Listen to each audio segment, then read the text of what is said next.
We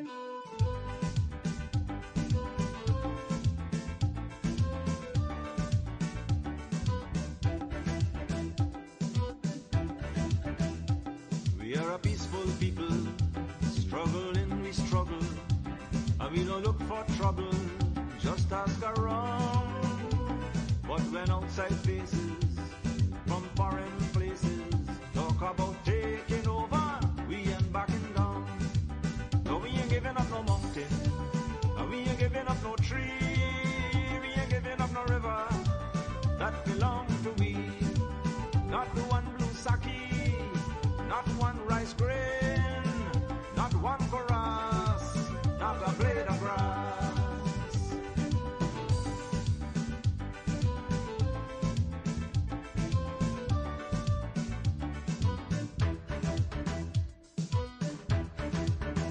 This land is our land now, we're gonna make it somehow. We will bend like a bow, but never break. Our fathers came here, and they lived and died here, and we are moving from here, make no mistake. No, we ain't giving up no mountain, and we ain't giving up no tree, we ain't giving up no river, that belong to we. Not one blue sake, not one rice grain, not one chorus, not a blade of grass.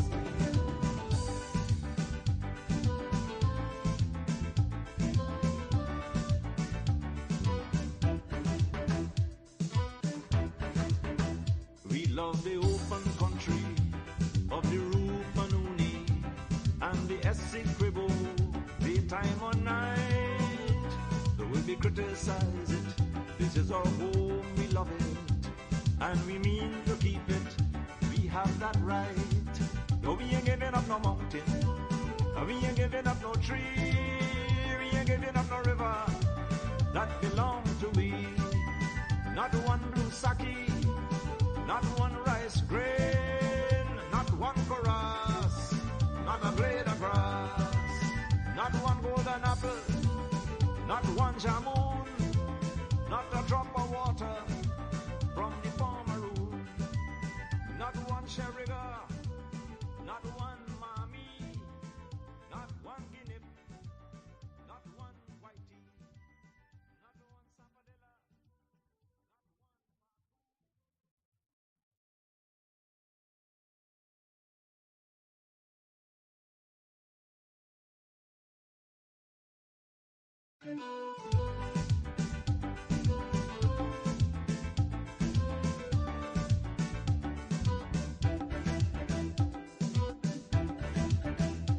We are a peaceful people, struggling we struggle, and we don't look for trouble, just ask around. But when outside faces, from foreign places, talk about taking over, we ain't backing down. No, we ain't giving up no mountain, and we ain't giving up no tree, we ain't giving up no river, that belong to we. Not the one blue sake, not one rice grain, not one chorus, not a blade of grass.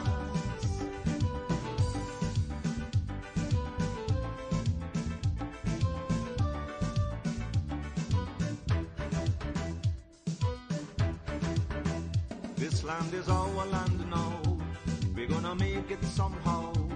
We will bend like a bow, but never break.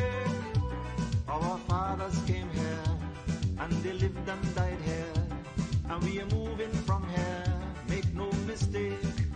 No, we ain't giving up no mountain, and we ain't giving up no tree, we ain't giving up no river, that belong to we. Not one blue sake, not one rice grain, not one chorus, not a blade of grass.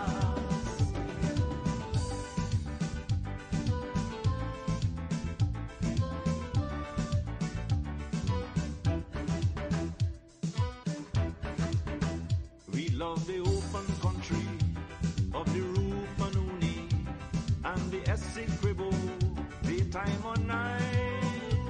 Though we criticize it, this is our home, we love it, and we mean to keep it. We have that right. No, we ain't giving up no mountain, we ain't giving up no tree, we ain't giving up no river that belong to we.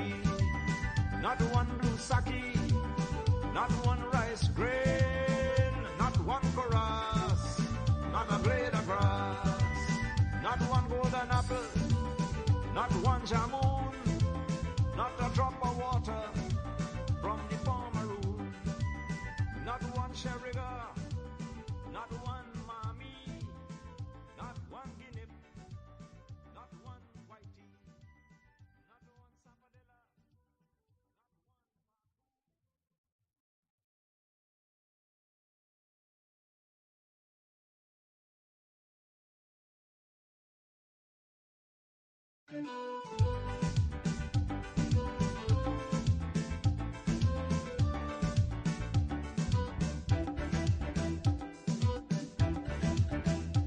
We are a peaceful people, struggling we struggle, and we don't look for trouble, just ask around.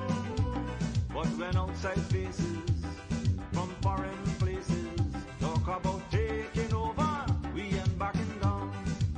No, we ain't giving up no mountain, and we ain't giving up no tree, we ain't giving up no river that belong to we.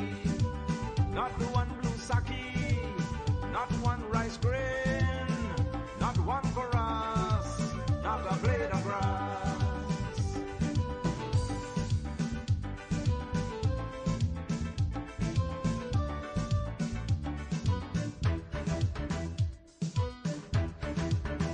This land is our land now, we're gonna make it somehow. We will bend like a bow, but never break. Our fathers came here, and they lived and died here, and we are moving from here, make no mistake. No, we ain't giving up no mountain, and we ain't giving up no tree, we ain't giving up no river that belong to we. Not one blue sake, not one rice grain, not one chorus, not a blade of grass.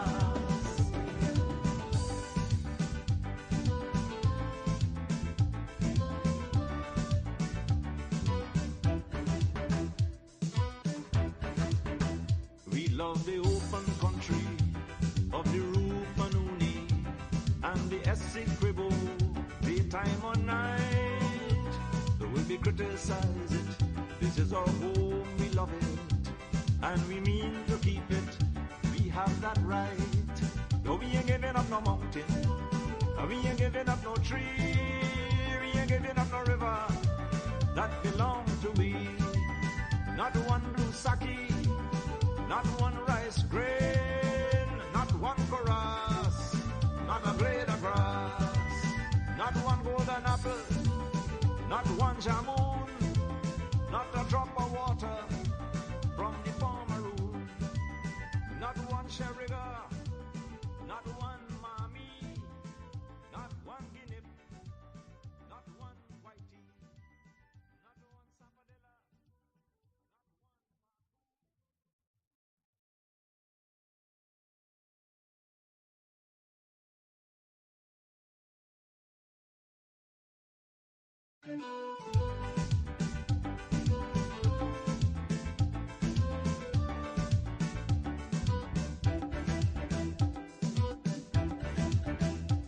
We are a peaceful people, struggling we struggle, and we don't look for trouble, just ask around.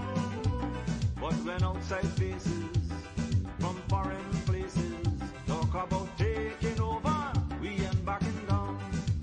No, we ain't giving up no mountain, and we ain't giving up no tree, we ain't giving up no river that belong to we.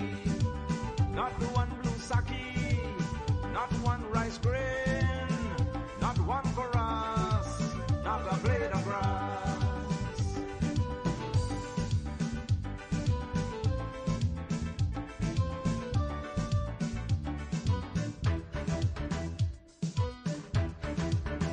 This land is our land now, we're gonna make it somehow. We will bend like a bow, but never break.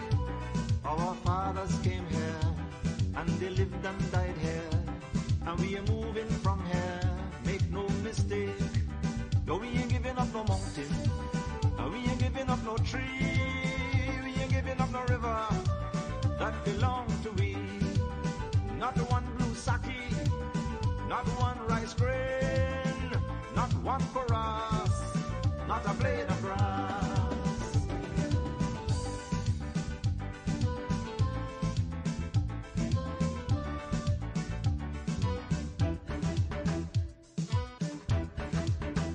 We love the open country of the Rupanuni and the Essequibo, daytime or night.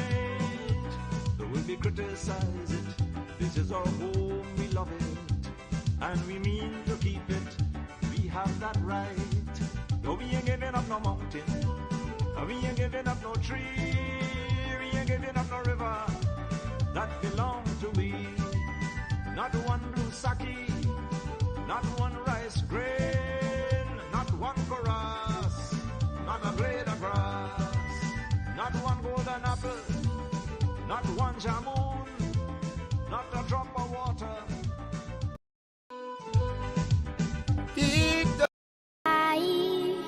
Our soldier, may you ever grow in our hearts. You are the grace that placed itself where lives were torn apart. You called out to our country and you whispered to those in pain. Now you belong to heaven and the stars spelled out your name. And it seems to me you lived your life like a candle in the wind, never fading with the sunset when the rain set in. And your footsteps will always fall here along Guyana's greenest hills. Your candles burned out long before your legend ever will. Most of you would have been following the engagements that are currently taking place in St. Vincent and the Grenadines between our delegation led by President Ali and the Venezuelan delegation led by President Maduro. NCN has reported that President Ali met with his CARICOM counterparts, and CARICOM also met, including the representative from Brazil, met with President Maduro, and right now both leaders and their delegations are in a meeting.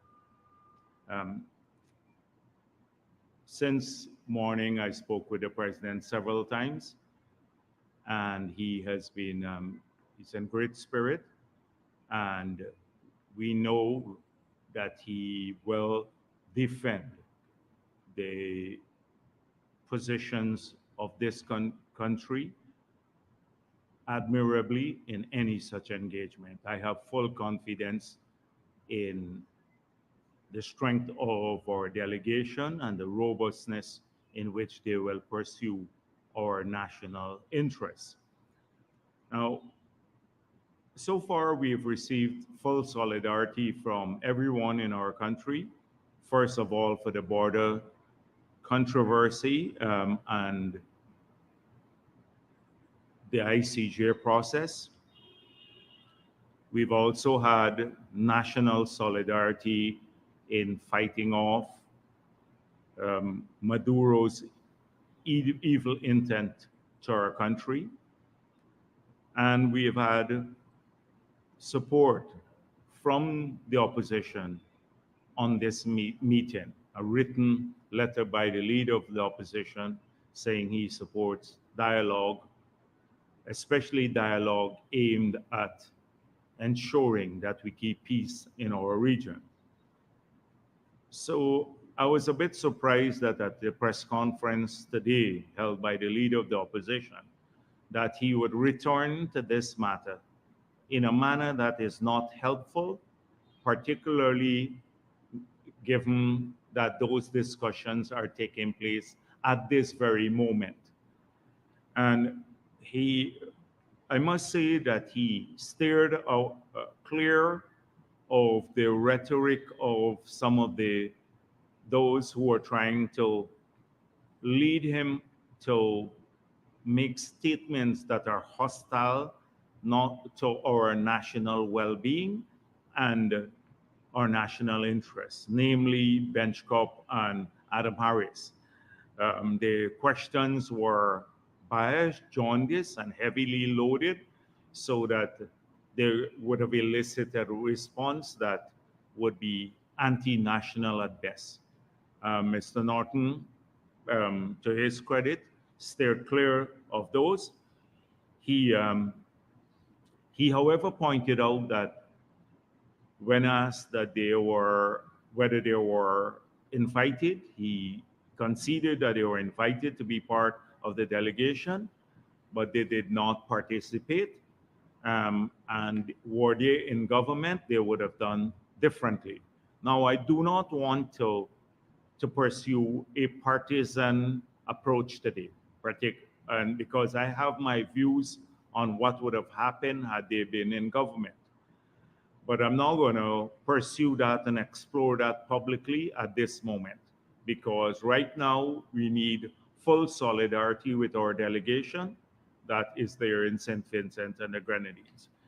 Um, he said two things of note, though, that we should have had a settled agenda and demanded Venezuela de escalate the situation prior to the meeting.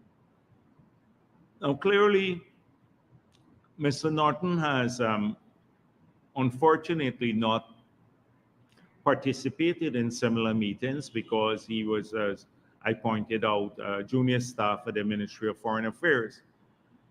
I've had many engagements with heads of state in more meetings that I can think of, some very contentious, including a similar one with the president of Suriname in Canuan, in St. Vincent and the Grenadines, when we had the gunboat from Suriname try to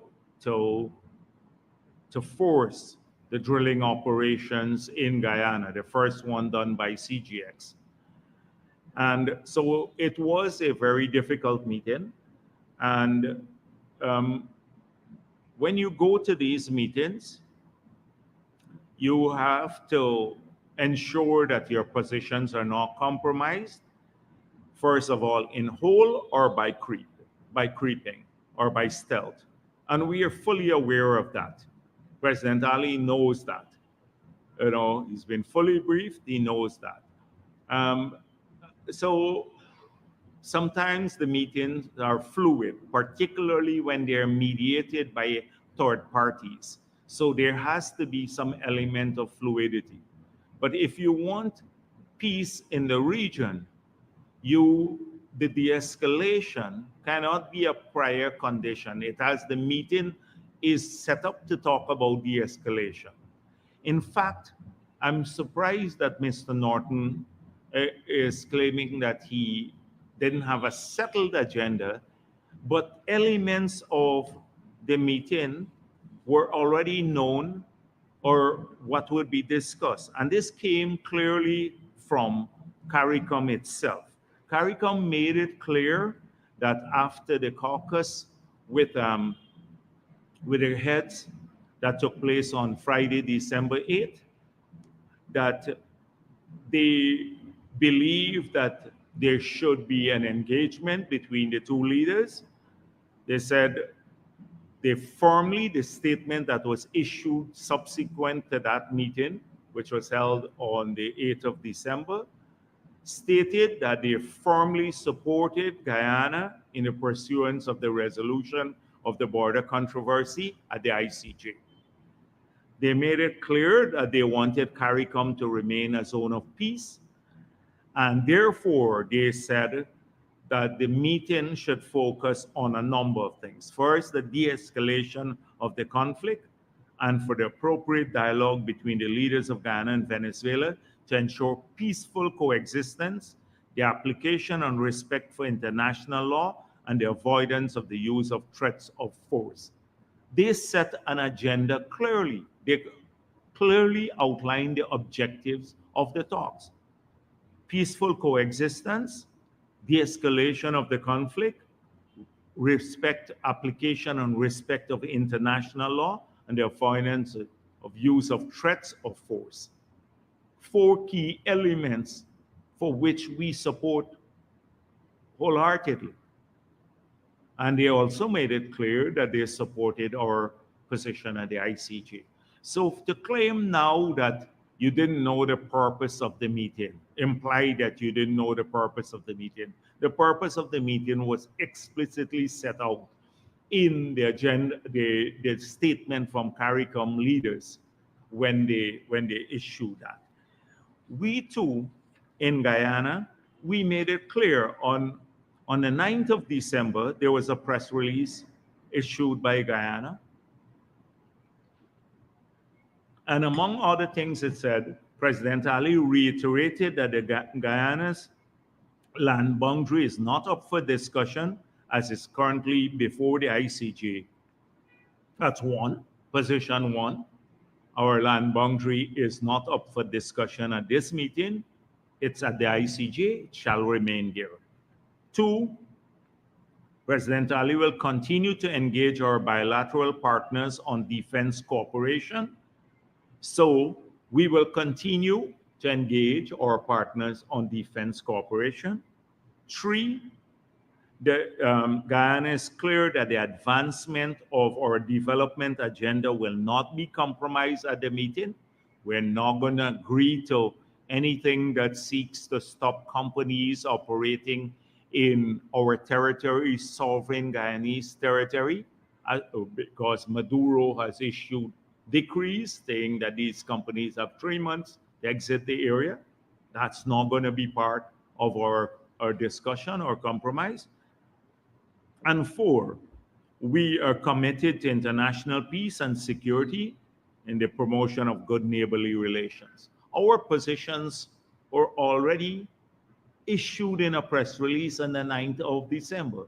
For him to claim now that he's a bit uneasy, we may compromise on the process before the ICJ, when we've explicitly pointed out that that is a non-negotiable, it's a bit disingenuous.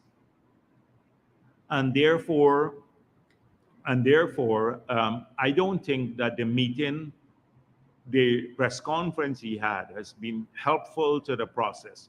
The process is ongoing now. It's ongoing now.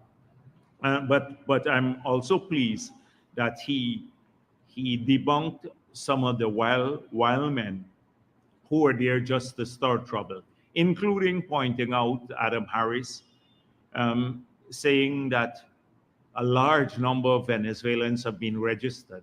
You recall the earlier claim by Apton, and Mr. Norton had pointed out that their checks indicated that that is not so, registered to be voted, that they were told this, but when they checked it, it was not so. Something that we've been saying all along, that they're here, they're quite a few, most of them are Guyanese, but they've not been exploited for political purposes. We didn't bring them from Venezuela to vote for the PPP, as was implied by wild cards like Amanza Walton and the others, somehow implying we brought them here to vote. They fled oppression, they fled hunger.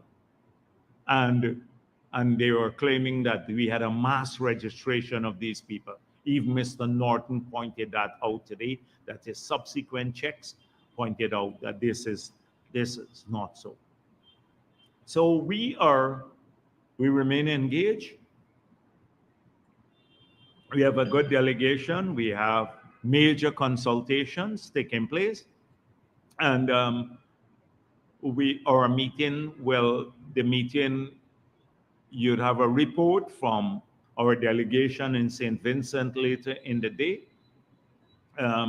As the meeting unfolds, but you can rest assured that there shall be no compromising of our national position, as I outlined earlier. There shall be no compromising. We can tell you right now what the outcome of the other elements are, because we've committed ourselves to have a region remain a zone of peace. But one thing that will not happen is the compromising of national interests. We have done this in the People's Progressive Party hundreds of times before in the period when we were in government. And very, very, very contentious circumstances and intense situations. People don't recall that in the past. And we've emerged from all of them stronger. We emerged from the Venezuela, the Suriname conflict with a settled border, which had not happened in a century. A settled border, by invoking the UN Convention on the Law of the Sea. And so we will not flinch in the face of these negotiations. I've seen right now, given that the COP28 just ended, right now, if you look at the global news, you will see it dominated by news items from COP. Depending on where you stand, some people are seeing it as a success.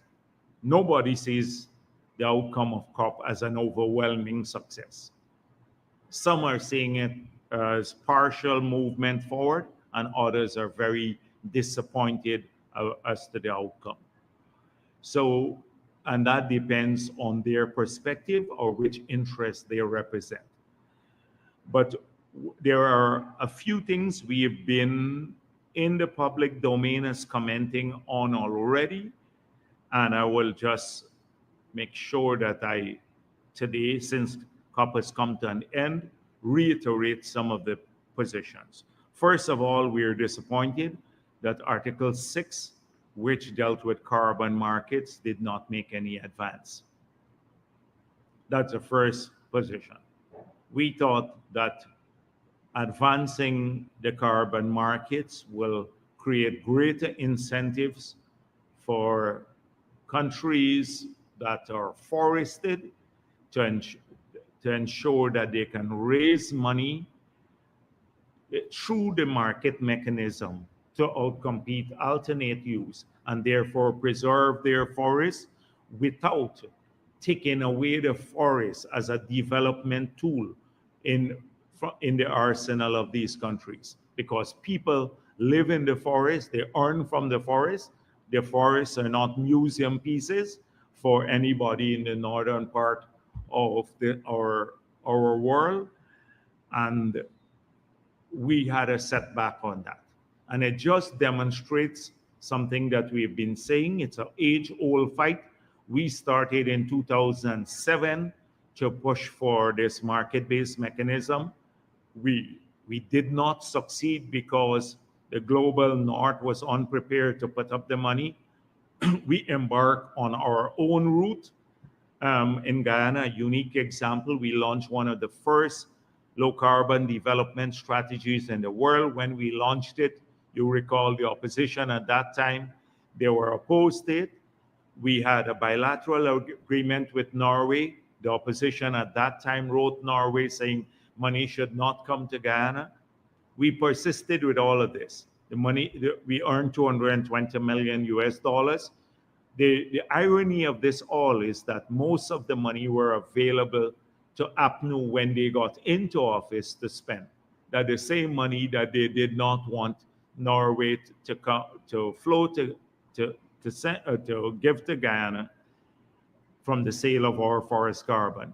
They utilized some of those resources for the ICT program in the hinterland, and they even used some of the money to finance $2 million US of it to finance Mr. Granger's the Green State strategy to pay for it, but they missed another opportunity. The agreement came to an end, the Norwegian agreement, in 2015.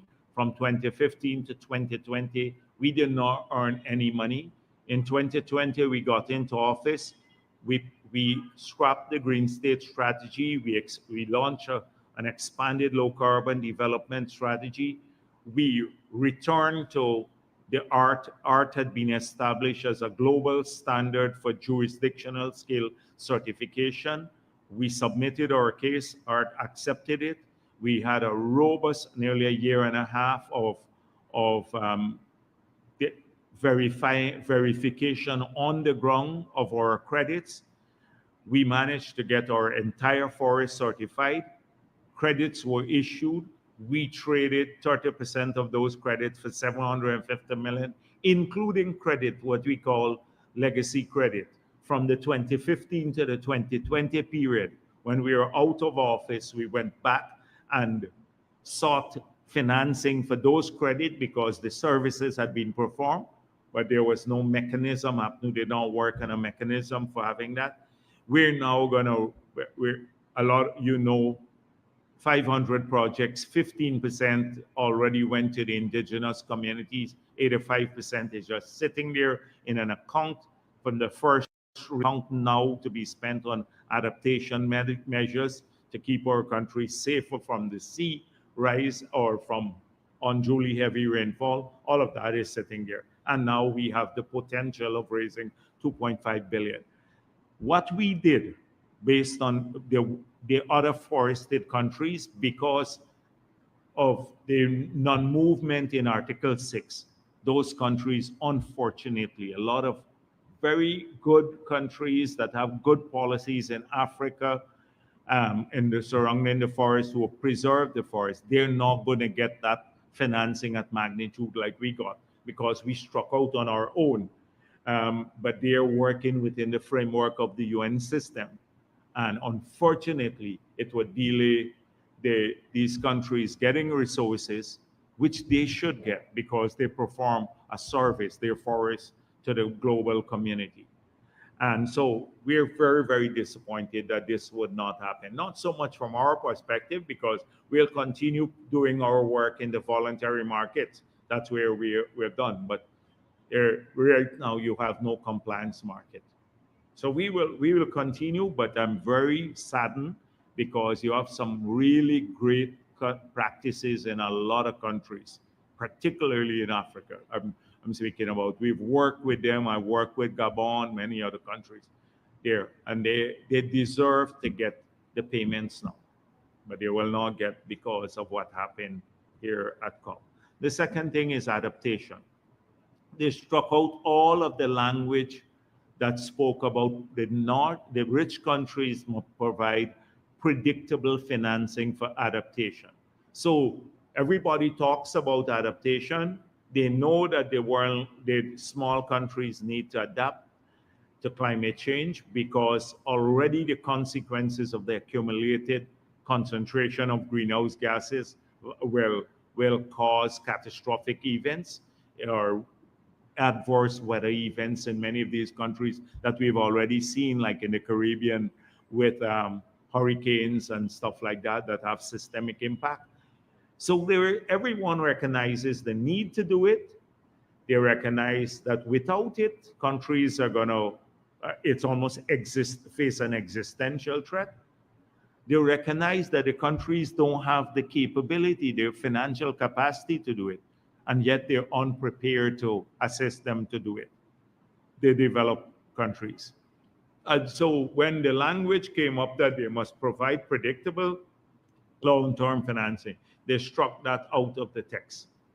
And so we leave COP28 without any long-term predictable financing at scale for adaptation for these countries. And it's a pity.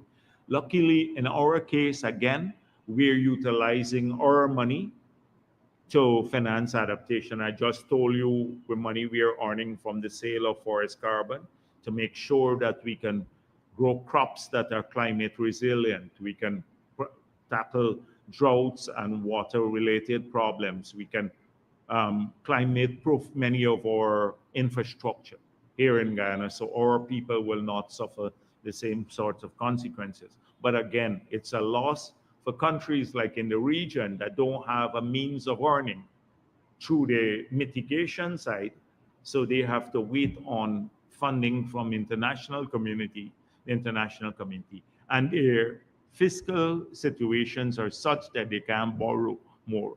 They can't borrow more because they're already stressed in borrowing, already reach almost their limits in borrowing. So that's the second disappointment that I personally share. The Loss and Damage Fund was established. This is for previous losses. It was established, so there was some progress in this, and they had about 500 million, under 500 million of pledges. But when you think about $30 trillion, that is the estimate, and some people estimate it at $250 billion to trillions of dollars, $30 trillion, depending on how you look at the numbers or who does the numbers, you would see that this is a paltry sum, paltry sum.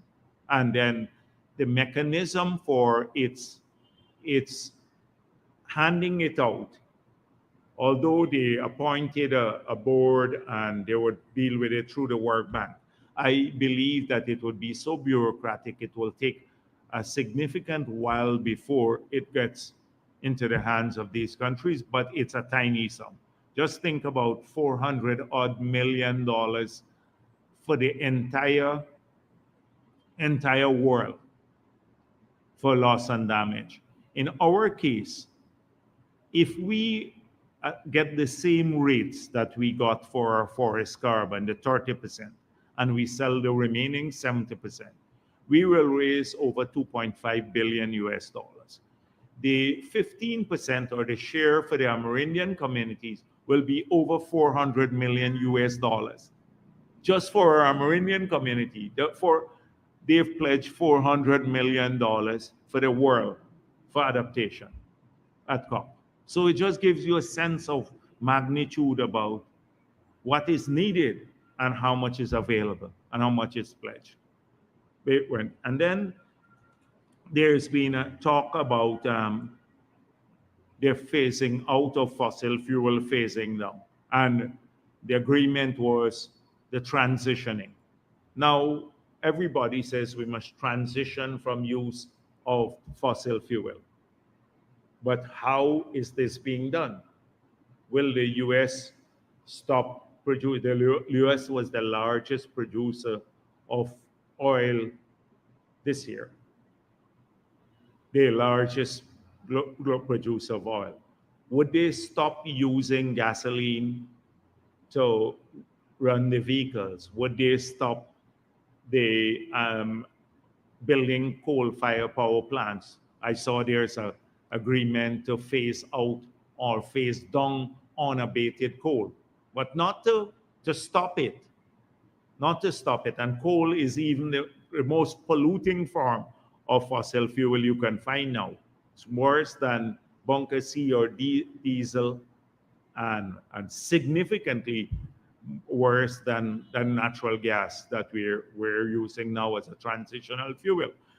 So talking about tripling renewable energy without finding the trillions of dollars needed to invest in that, and leaving it up to countries to do it without any firm target or penalties for not doing it, is just like leaving it to wishful thinking, because countries are going to operate on the basis of what's in their best interest.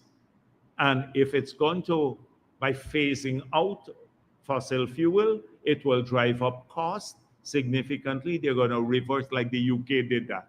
When the cost of energy to the household skyrocketed and it became a political issue, the same country that was championing end of coal and phasing out fossil fuel then gave 100 licenses to explore for oil and also reopen some coal plants.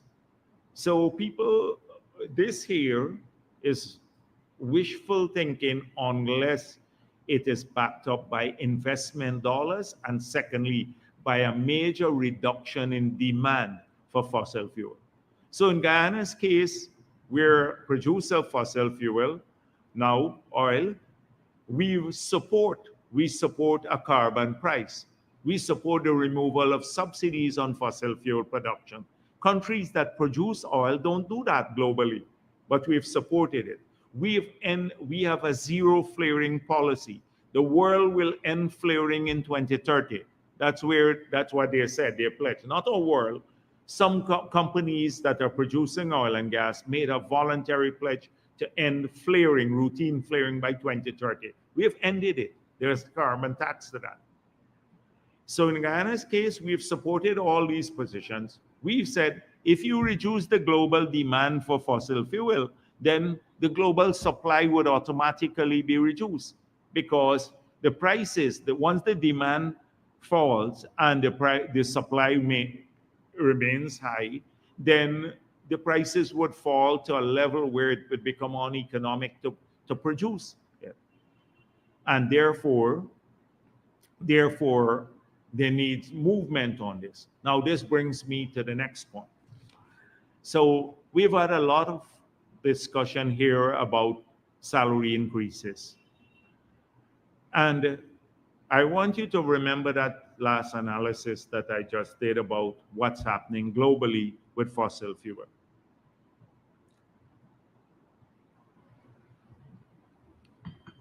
So somehow there is this feeling, there's an obsession about percentages every year.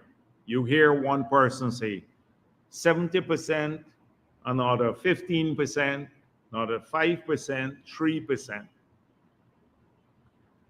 But any salary increase that is not grounded in an analysis of your economy, the state of your finances, and doesn't take account of the future revenue stream will be conjecture, and it will not be sustainable. We've seen this happen in many, many countries in the past. And what do I mean by all of this? So first of all, the government has an obligation. We have 54,000 public servants earning $87 billion wages bill. 54,000. The public servants are very important to managing a country. They work with the administration of many of our programs in Guyana. We have ensured that working conditions have improved. We have ensured that salaries have increased for our public servants. In some categories now, at the lower level in the public service, people are leaving the private sector to come and work because we have a minimum wage now in the public service that is higher than in many private sector agencies. They're coming to work with the public service now. In the past, it wasn't so. Almost everybody is going the other way. In the upper categories, we still have people exodus from the private sector for some skill types, like maybe the engineers and for accountants, ACCA, etc. But at the lower end, we are very competitive with the private sector, public sector wages. Now, but when you run a country, you have to take care of your public servants. They're your people who help you to administer the country. But you have a duty to all the people of the country too, who are not public servants, who work, who contribute to national wealth, who pay taxes. They also have to benefit from the treasury. And how do you get them to benefit? So you have to think about that too. You can't get them to benefit by paying higher wages because they're not working with you. So you also have to make sure that they, in a way, they pay less taxes. Now, in the period 5 years under APNU, the tax take alone increased by over $80-something billion. You go and check the numbers under APNU between 2015 to 2020, they increased tax collections by over $80 billion. And we did not have major new economic activities. In fact, if you look at the production profile of the country, almost in every sector we saw a decline in output. You check it. It's there in all our estimates, public documents. The first year when we got into office, 4 weeks after we got into office, in the middle of a global pandemic, we produced a budget. Normally, a budget takes 6 months to produce because you start preparation 6 months before you do that. In the first budget, we reduced the taxes, we reversed taxes when annualized it is equivalent to $40 billion. It don't sound like that because people don't get the 40 billion. But when you remove VAT on electricity, on water, on data, on food items, you reverse a lot of the fee charges, etc. When you annualize, calculate how many billions in each, it was equivalent to $40 billion that people pay less. So that was $40 billion immediately less than APNU had or collecting in taxes. But it was also a boost to production because we removed the VAT on machinery and equipment for every sector. They had put VAT on machinery and equipment for the mining sector, for agriculture, on manufacturing, everything. And which led to people not investing. Because if you got to buy an excavator and you have to pay now 5 million more in taxes, which is what they had put on the 14% VAT, why would you invest in that? We gave an incentive to production. And that is why you've seen a 9% growth in the non-oil sector, a massive growth in, and you need this to keep the economy diversified. So you don't become like most oil producers where only one sector you rely on for most of your income. And if that sector collapses, you're in big trouble, like what happened in Venezuela and one time in Trinidad and many other oil producing countries. You need that. So that's the first point. You have to ensure that when you have a budget, so I see people calculate, oh, we brought in $200 billion this year, 1 billion US from the oil and gas sector in the budget, and 1 billion US, which is 200 billion or so, Ghana. And how come only 6.5%? But they didn't say that the school kids now are getting 10.5 billion more. And the pensioners are now getting 14.5 billion more in their increase. And the thing about it, it's annualized. I see somebody said, how 6.5% now? But you had to pay this year, from this year resources, for the last 3 or 4 years, it becomes annualized. It's recurrent. When you increase salaries, it's recurrent. You have to pay for this year, last year, the year before increase, etc. Because that's part of your salary. So they only look at 6.5% and say, oh, 6.5 of 200 billion is this. But what about last year's increases? And when you look at it totally, the growth in the wage bill, for it's 20-something billion dollars over the last couple of years. And then you have to, so the part-time workers now, we managed to get some more there to work now. They're getting 40,000, that's another $10 billion. Joint services bonus, you got to look at it. Then housing, we're investing in housing, that's for our people. Now we have invested over $100 billion in housing because it's subsidized. To do 50,000 house lots, it means a benefit to 50,000 of our people.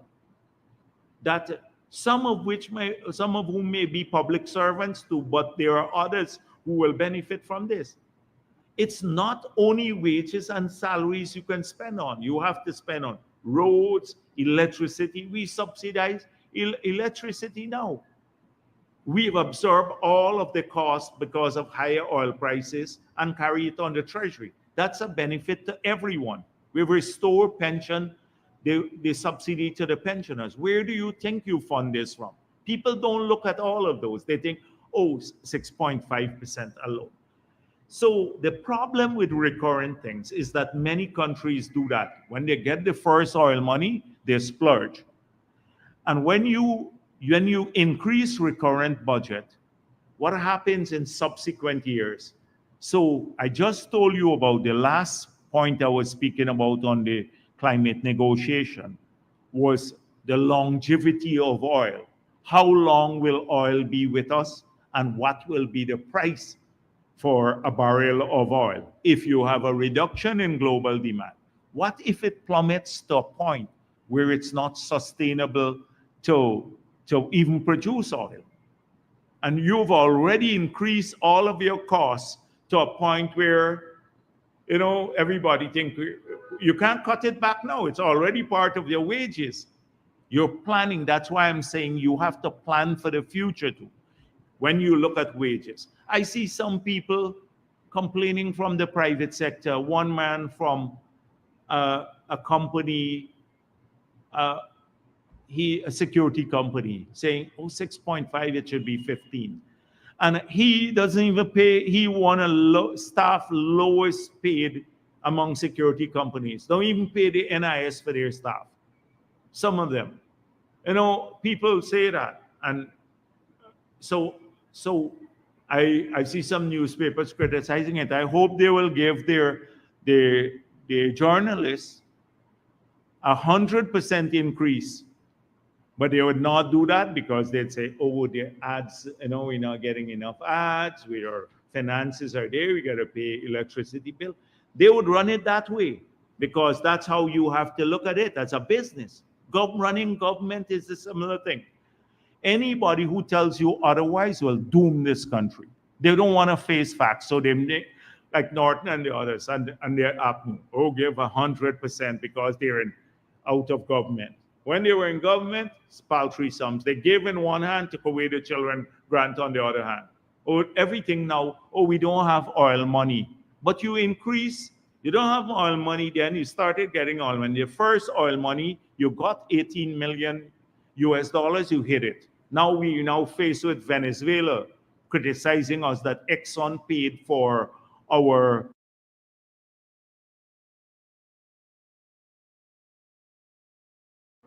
I stood up in Parliament and I said, you don't need 18 million US signing bonus to pay for the ICJ case hidden away from the Treasury or the central bank balance sheet.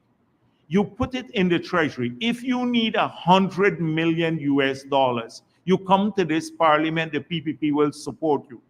You will get 100 million US to pursue this case. You didn't need to go and do fancy footworks about it because you had an opposition at that time that was fully supportive of our move to the ICJ, whatever it costs. Put us in trouble. They had money. It's how they use it. They, as I told you, the $80 billion they collected in more taxes. How did they spend it? Vehicles, massive amount of vehicles, massive rentals, over $1 billion per year more in rental for buildings for the growth. 1.6, nearly $2 billion more per annum in food for government. That sort of thing. I can go down the list, a long list. So now this claim, we didn't have oil money. Any road they see or anything, we didn't have oil money. They had money. They had a lot of money. It's how they spent it. And then on one hand, they gave us a slightly higher percentage increase, took away the contract gratuity from the public servants, the doctors. The doctors used to get contract gratuity, 22.5% every 6 months. So they would end up with their salary, and like most public servants, they end up with their salary. And if you get 22.5%, then you end up with another maybe 3 months of wages for the year, 22.5% every 6 months.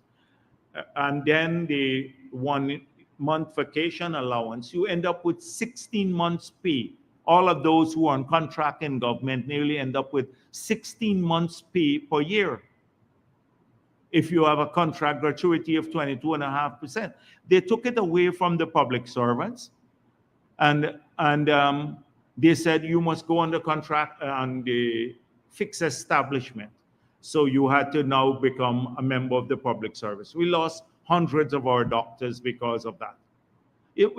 they have very short memory, very short memory, and they're shedding crocodile tears about this increase, etc. But anyone who tells you otherwise, they're not facing facts. The same people who talk about this and write about this, I would advocate that they pay their staff what they say that we should pay in the public service.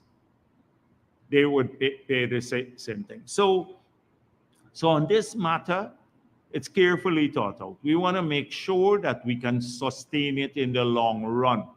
We want our people to continue to benefit.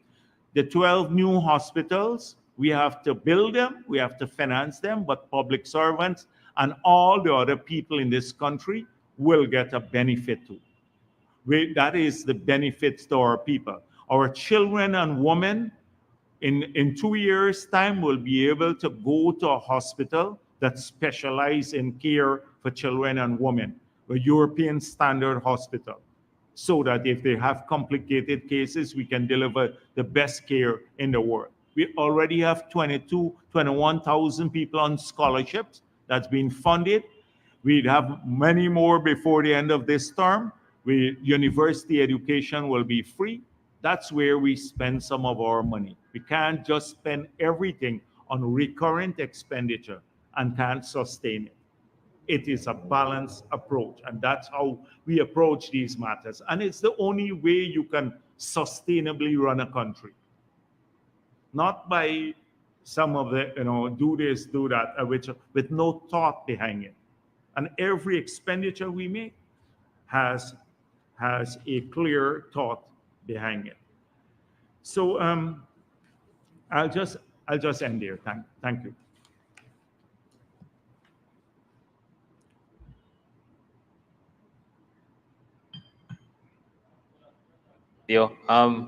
Can you give us? I have at least 3 questions here. You want me to list them all at once?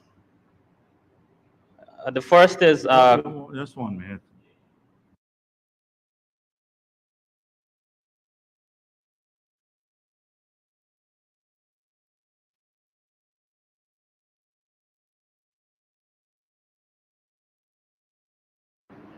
has the Whitfield project field development plan been completed, and will it be approved before year end? I didn't The get sixth oil project, the Whiptail project. Yes, we're pursuing it. We're pursuing it. I told you already exact dates. Please get it from Vic. He tracks this on a daily basis. But yes, the idea is, I don't know what timeline we had set, the outside date, but we're working on it. And there is no retreat on it. Let me just say that there is no retreat. We want it done. We want the approval to be issued as soon as possible without compromising our assessment, technical assessment, and the environmental assessment, without compromising that. We're not going to push people based on a fake deadline to just complete their work before they have had a chance to thoroughly assess the applications. Secondly, can you give us an update on the gas strategy and also updates on when the discussions, the negotiations surrounding the auction of oil blocks will come to a close? The discussions are ongoing.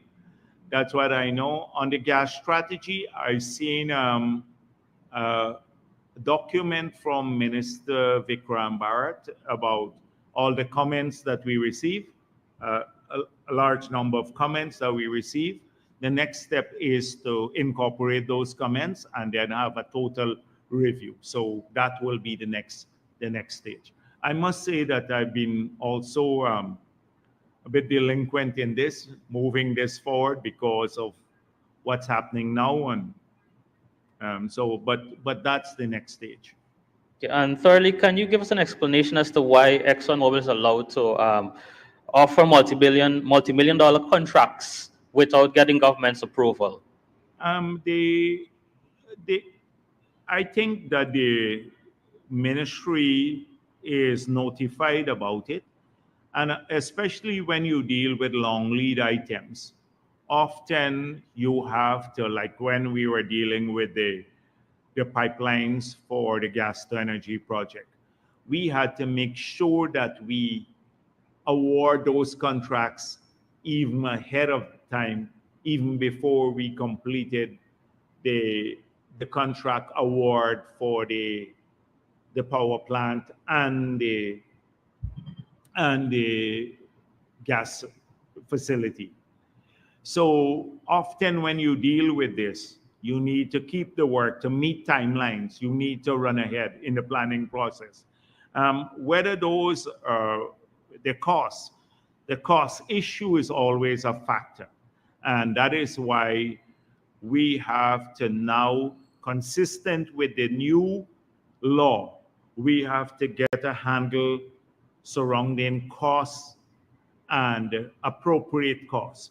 Now, if you look at the audit, one of the terms of reference, or in fact, the terms of reference of the audits, they have to examine whether the costs claimed by ExxonMobil, so whether it's leasing costs for an FPSO or cost of acquisition of an FPSO, whether those are based on market standards. And if they exceed market standards, we have room to challenge it. If our challenge is successful, if we can demonstrate that the costs are inflated, then they would have to be removed from the cost bank and go to profit oil.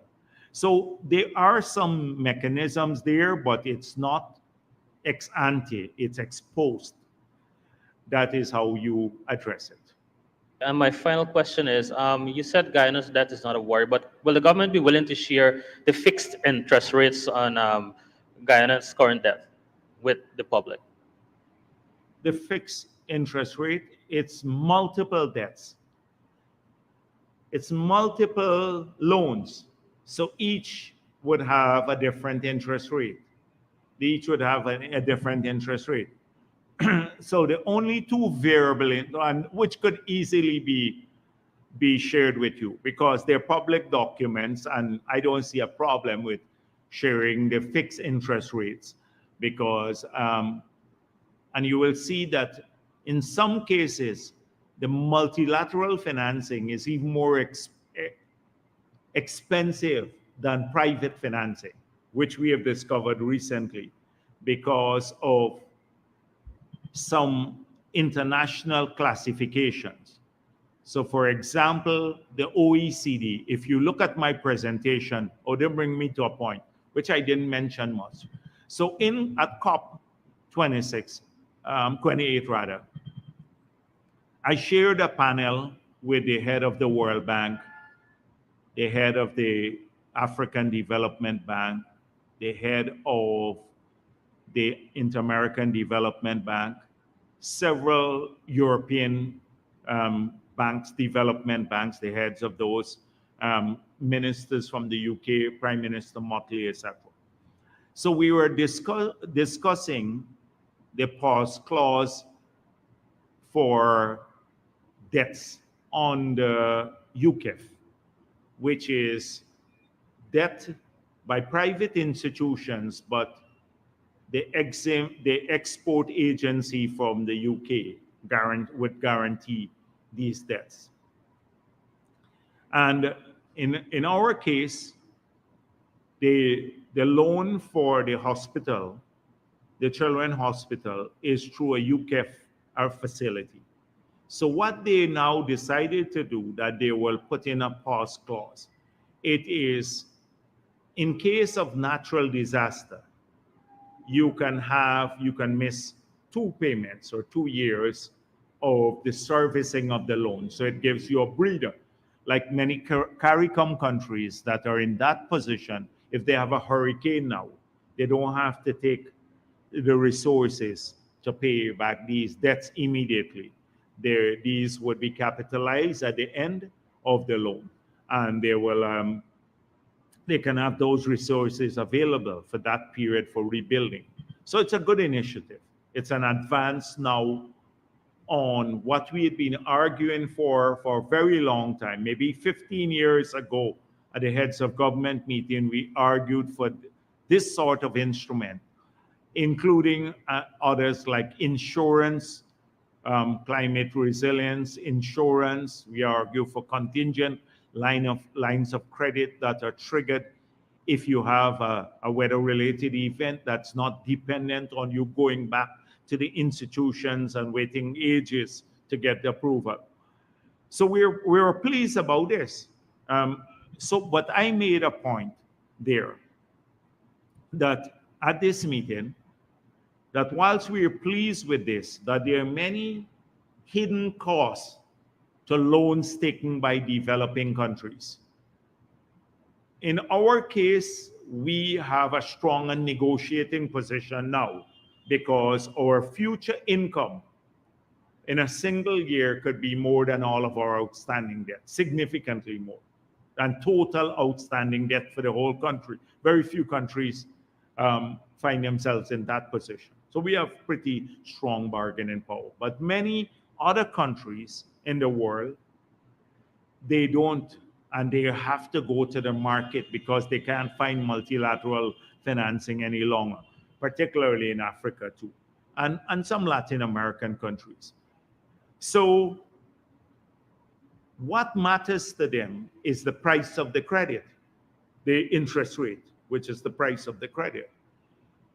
But sometimes, so we're going to offer here this pause clause, but the interest premium could be already be very high and outsized because of lack of transparency. So what happens, for example, the OECD classify countries. So you have 8 categories depending on their perceived risk of you being able to repay your debts. In our case, it hardly moved from the time of the 80s when we were declared uncreditworthy to now when we have some of the lowest debt figures in the world. So in our case, we are in category 6 of the 8. So that requires you to pay an upfront risk premium of 13%. We've now gotten it reduced to 5, and it will be reduced further because we've made the argument now you're using the old data to assess us. But we can do that. So I'm saying that we don't participate, the developing world, in this classification. It's not a transparent mechanism. But once you're placed on this category, then it has an implication for your cost of credit, because apart from the risk premium, then you get charged either a LIBOR or C4 rate, and then you may have to the other administrative charges. Combined, they're very costly. So that was my point here at the meeting, that we can't just look at this. We have to look at all of the factors that affect prices to these countries, the price of credit. I saw also they're doing debt for nature swaps. So some countries are now they exchange their debt for preserving the forest. Small sums so far, but a big hype around it globally. But a private institution, when a country pursues a debt for nature swap, the private institutions and the credit rating agencies, they treat that as a default. So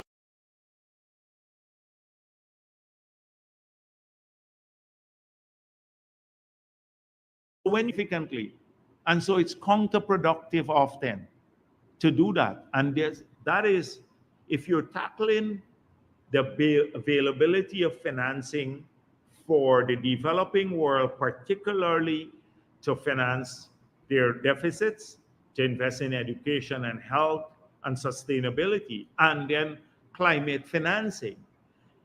Sometimes what happens globally is you have unintended consequences, and it puts these countries in more problems.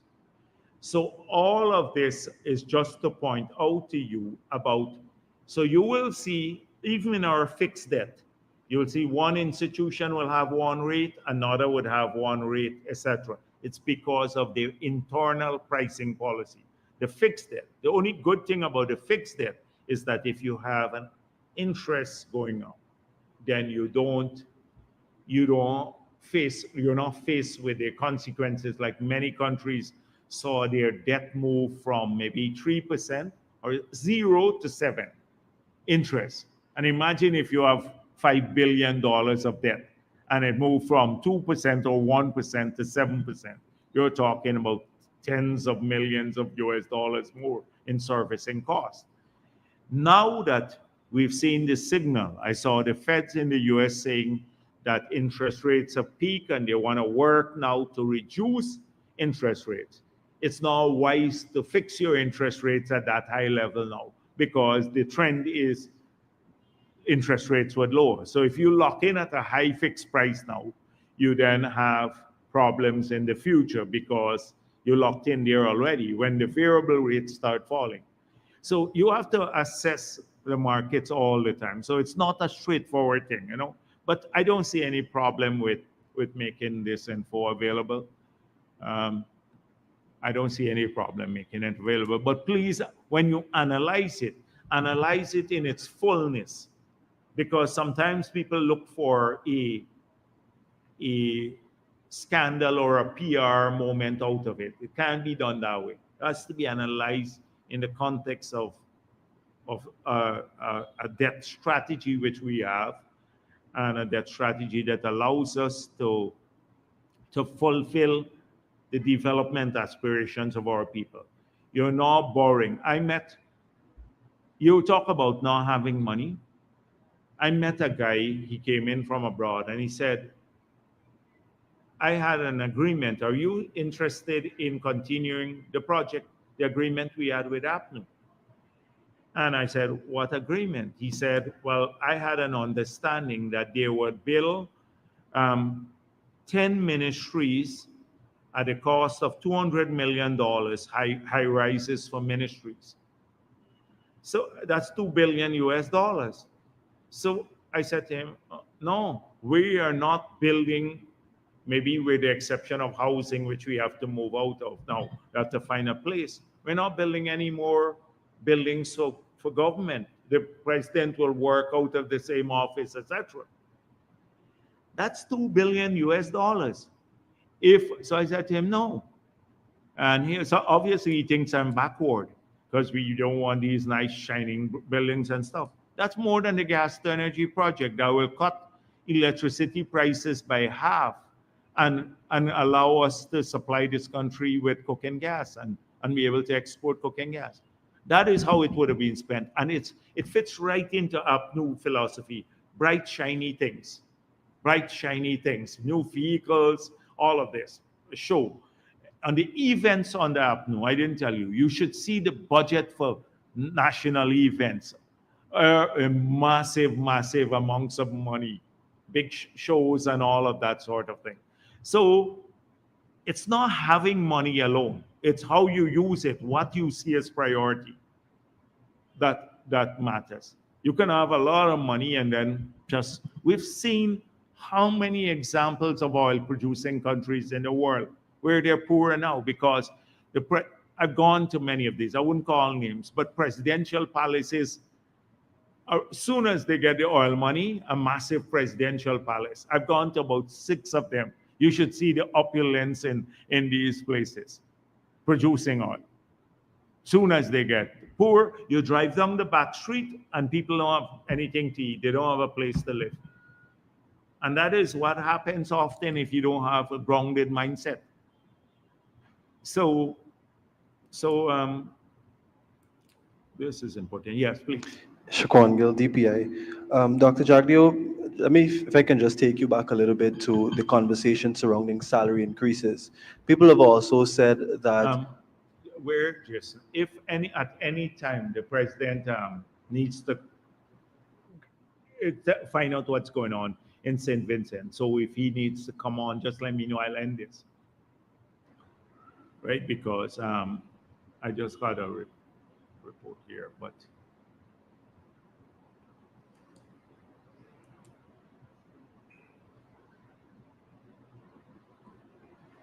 yes, please. Sorry about that. Sure.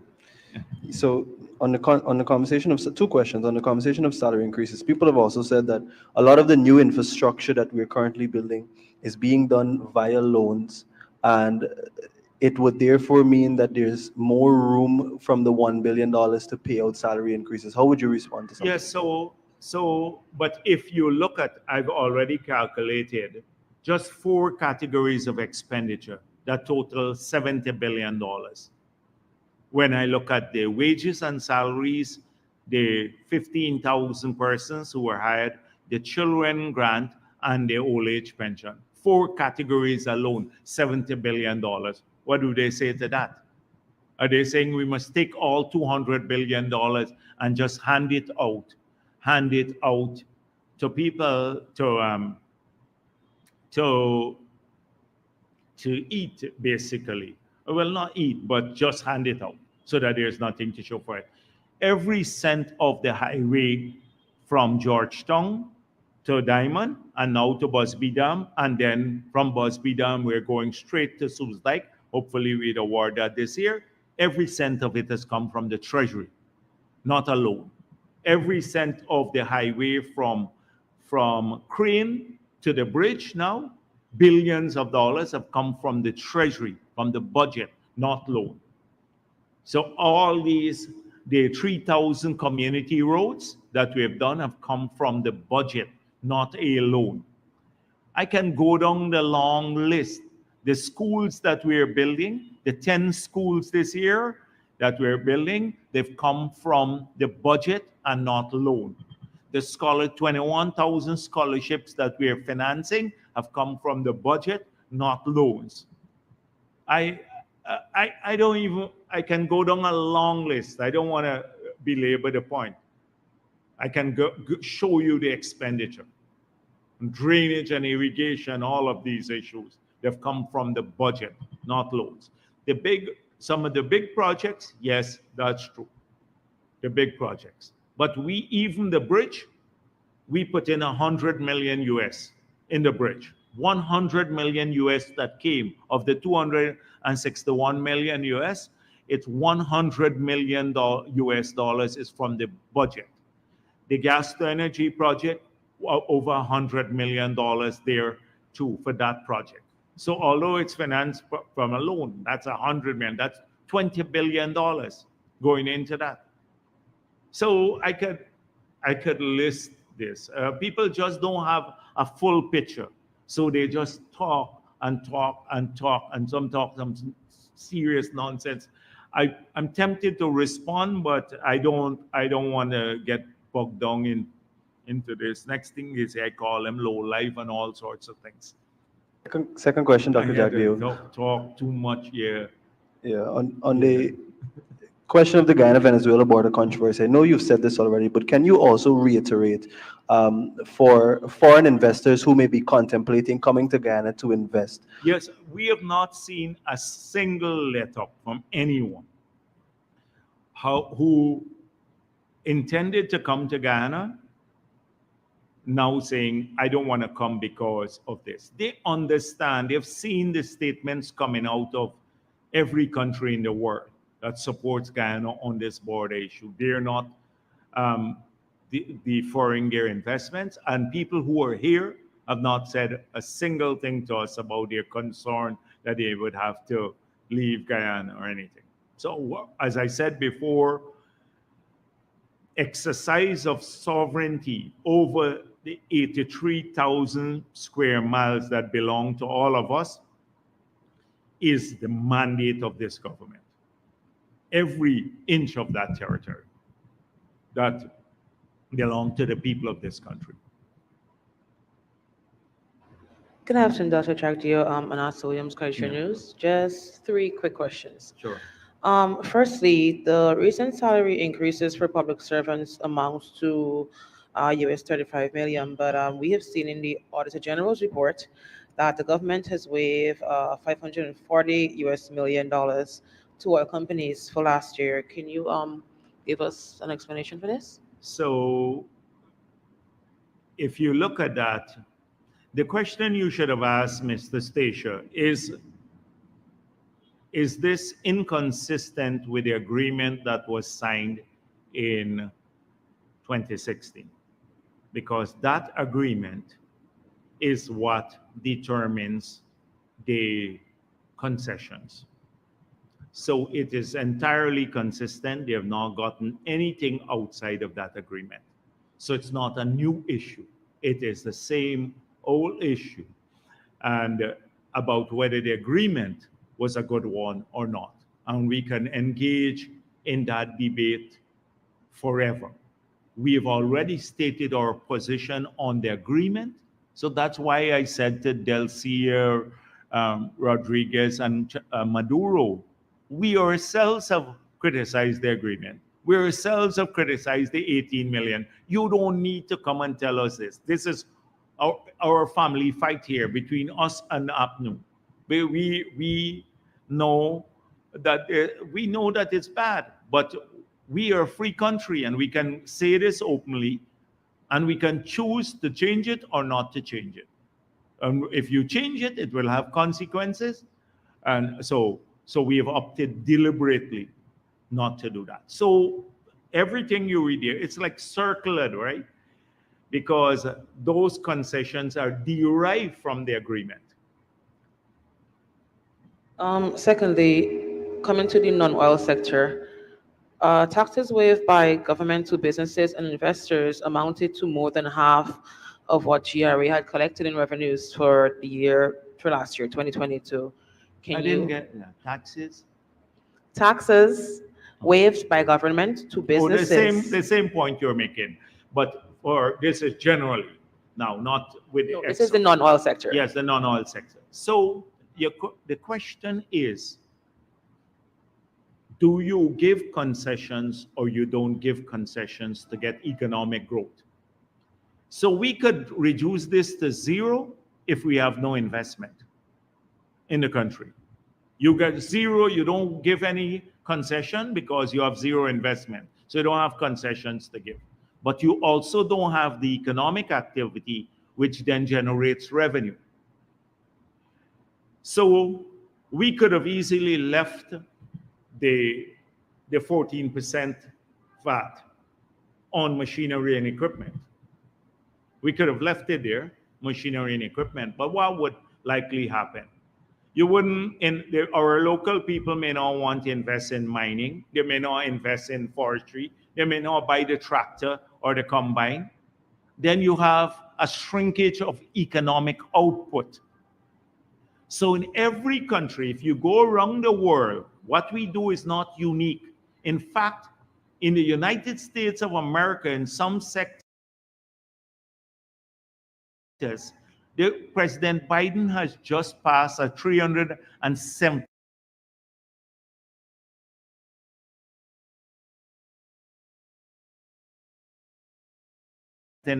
billion bill called the Inflation Reduction Act. Most of the money in that bill is to give to people in some sectors to make investments in renewable energy. To give them directly grants, not now waiving taxes, but to give them public money to invest there. That was just passed in the US. If you go in the entire CARICOM and you ask them, how did your hotel get built here? Did you give any concession? They will show you the list of concessions because you want the hotel built. Here too, we have a 10 years tax holiday for hotels because we recognize that often the revenue stream in the first 10 years because of occupancy, etc., will not sustain the cost of repaying for the hotel, the massive the outlay of capital at the beginning. So you have to make the projects viable. And the way of making it viable is to accord fiscal concessions to investors. The Kaichon News was one time arguing for fiscal concessions. They wanted their printing press free of taxes. You recall that? Just Google that. Big controversy with government. Why did they want? And they manufacture lies, not output. They don't manufacture plantain or cassava or something like that, or any product. They manufacture lies, and they wanted fiscal concessions there too. It's a normal thing. So you want output, you have to do some things. And lastly, Venezuela has doubled their budget for 2024, Yeah. and they have set aside funds to quote unquote defend the Essequibo, but we know that it's just to annex our Yeah. region. How do you respond to this? Well, I think it's what we've been saying is they have pursued annexation by decree. And one of the reasons why the president is currently engaged with them, all of these matters will be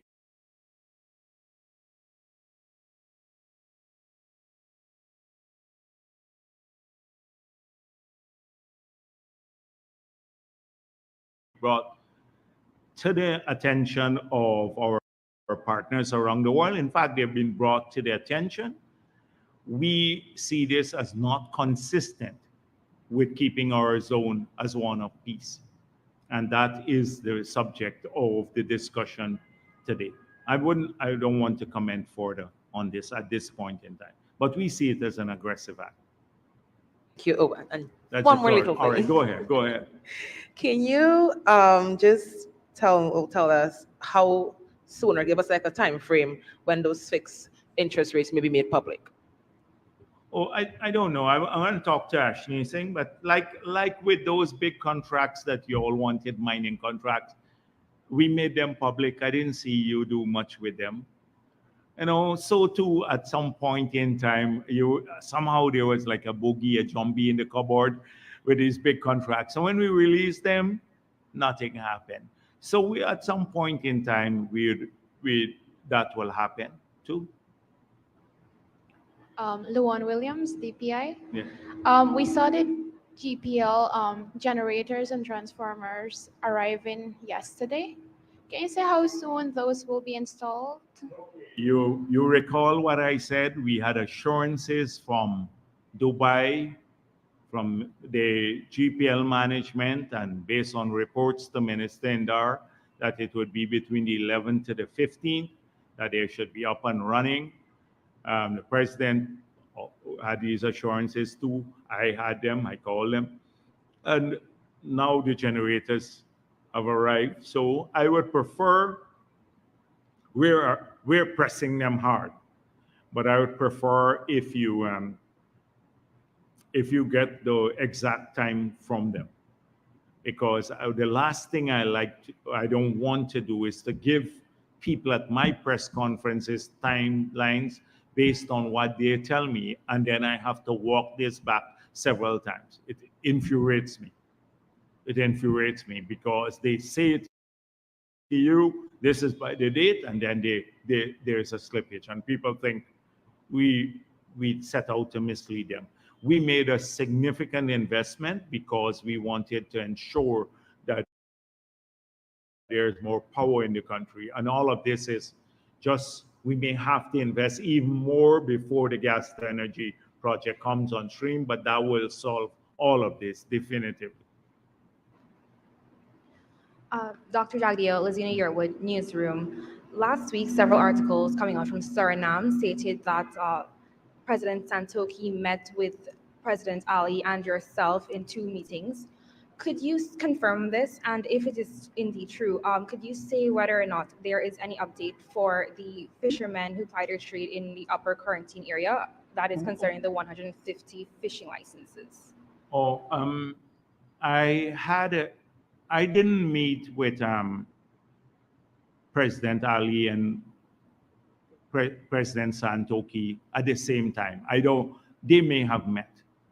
I met President Santoki separately, and none of those issues were discussed. We spoke generally about the need for us to work together in the region. I said to him, I hope we move forward with the bridge quickly because, we've had some progress on that, and the need for us to engage further. And he said, yes, we should do that. So we had a meeting. We didn't go into specifics. So I don't want to report on that. I have not asked President Ali about the details of their conversation, but I met with him separately in Dubai. Yes, that's the case then. Thank you very